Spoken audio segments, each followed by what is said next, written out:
ఓం విఘ్నేశ్వరాయ నమః. రామాయణము కిష్కింధకాండ అధ్యాయము 24. నీ భార్య కోసం అడవిలో వెతుక్కుంటున్నావట కదా. నీ భార్యను ఎత్తుకుపోయిన రావణాసురుడు నా కింకరుడు. నువ్వు నాతో చెప్పి ఉంటే పశువుని ఈడ్చుకుపోయినట్లు రావణుడిని మెడలో పాసం వేసి నీ కాళ్ళ ముందు పడేసేవాడిని.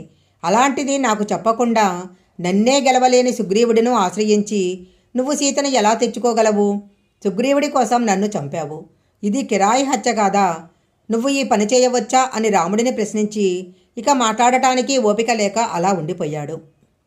అప్పుడు రాముడు, నీకసలు ధర్మం గురించి కానీ, అర్థం గురించి కానీ, కామం గురించి కానీ తెలుసా? నువ్వు అజ్ఞానివి. బాలుడు ఎలా ప్రవర్తిస్తావో అలా ప్రవర్తించేవాడివి. నీకేం తెలుసునని నా మీద ఇన్ని ఆరోపణలు చేశావు? నువ్వు అజ్ఞానివి కావటం వలన నీకు తెలియకపోతే ఆచారం తెలిసిన వారిని, పెద్దలైన వారిని ఆశ్రయించి నువ్వు కనుక్కోవాలి. నువ్వు అలాంటివేమీ తెలుసుకోకుండా నా గురించి అడుగుతున్నావు. ఇక్ష్వాకుల యొక్క రాజ్యంలోకి ఈ భాగం కూడా వస్తుంది. ఇక్ష్వాకు వంశంలో పుట్టిన భరతుడు ఇప్పుడు రాజ్యం చేస్తున్నాడు. ఇక్ష్వాకు వంశం వారు రాజ్యం చేస్తుండగా ధర్మాధర్మాలు జరిగిన చోట నిగ్రహించే అధికారం మాకుంటుంది. నీకు కామం తప్ప వేరొకటి తెలియదు. అందుచేత నీకు ధర్మాధర్మ విచక్షణ చేసే అధికారం లేదు. జన్మనిచ్చిన తండ్రి, పెద్దన్నగారు, చదువు నేర్పిన గురువు, ఈ ముగ్గురు తండ్రులతో సమానము. అలాగే తనకు జన్మించిన కుమారుడు, తోడబుట్టిన తమ్ముడు, తన దగ్గర విద్య నేర్చుకున్న శిష్యుడు, ఈ ముగ్గురు కుమారులతో సమానము. నీ తండ్రి మరణం చేత నువ్వు పెద్దవాడివి కావటంతో తండ్రితో సమానము. నీ తమ్ముడు సుగ్రీవుడు, ఆయన భార్య అయిన రుమ నీకు కోడలితో సమానము. కానీ సుగ్రీవుడు బ్రతికి ఉన్నాడని తెలిసి కోడలితో సమానమైన రుమను నువ్వు అనుభవించి నీ భార్యగా కామసుఖాలు పొందుతున్నావు. వాలి బిలంలో ఉండిపోయి వాలి మరణించాడు అనుకుని సుగ్రీవుడికి పట్టాభిషేకం చేశారు. అప్పుడు సుగ్రీవుడు వాలి భార్య అయిన తారను తన భార్యగా అనుభవించాడు. మరి సుగ్రీవుడు చేసింది దోషం కాదా? ఇక్కడ గమనించాల్సిన విషయం ఏంటంటే, సంధ్యావందనం చేసే వానరజాతికి, రాజ్యపాలన చేసే వానరజాతికి, మంత్రుల చేత సేవించబడే వానరజాతికి కొన్ని నియమాలున్నాయి. ఆ జాతిలోని స్త్రీలు తమ భర్త మరణిస్తే మరిదిని పునర్వివాహం చేసుకొని వారితో ఉండవచ్చు.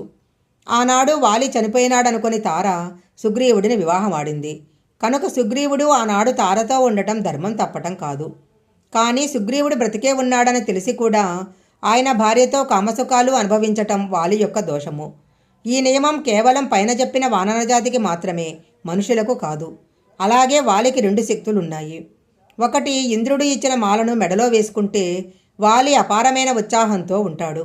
ఎవరైనా వాలికి ఎదురుగా వెళితే వాళ్ళ శక్తిలో సగం శక్తిని ఈయన లాగేసుకుంటాడు.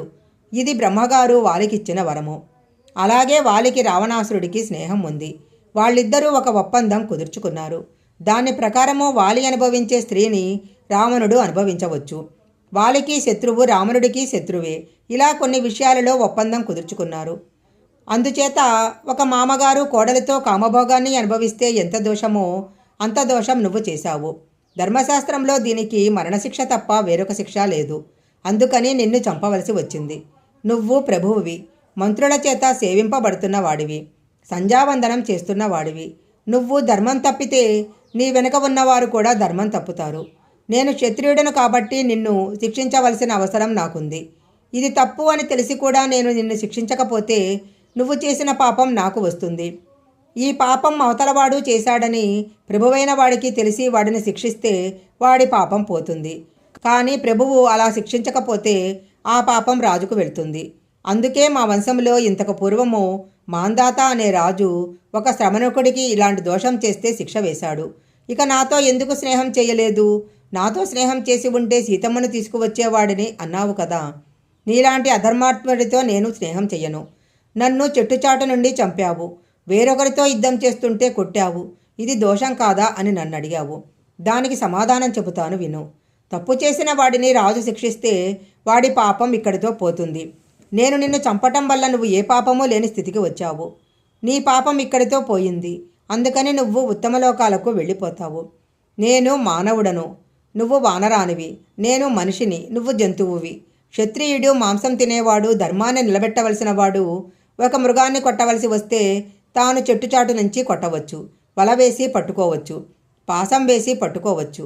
అది అప్రమత్తంగా ఉన్నప్పుడు కొట్టవచ్చు, పడుకొని ఉన్నప్పుడు, నిలబడి ఉన్నప్పుడు కొట్టవచ్చు, పారిపోతున్నప్పుడు కూడా కొట్టవచ్చు. కానీ ఆ మృగము వేరొక స్త్రీ మృగంతో సంగమిస్తున్నప్పుడు మాత్రము బాణప్రయోగం చేయకూడదు. నువ్వు మైథున లక్షణంతో లేవు, అందుకు నేను నిన్ను కొట్టాను. నేను నరుడును కాబట్టి మృగమైన నిన్ను ఎలా కొట్టినా నాకు పాపం రాదని తెలిసే కొట్టాను. కానీ నువ్వు చనిపోయే ముందు రోషం కలిగి నన్ను ప్రశ్నించావు. నా యందు ఎలాంటి దోషమూ లేదు అని శ్రీరామచంద్రమూర్తి సమాధానమిచ్చారు. అప్పుడు రాముడి మాటలో విన్న వాలి తన 2 చేతులతో రాముడికి నమస్కారం పెట్టి, మహానుభావ, ధర్మాత్మ, నువ్వు చెప్పినది పరమ యథార్థము. దోషం నాయందే ఉంది.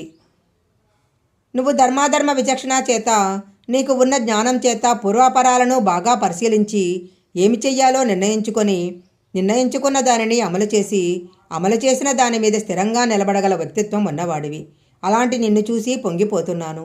ఇలాంటి నీ చేతిలో మరణమైనా నాకు స్వర్గమే రామా అన్నాడు.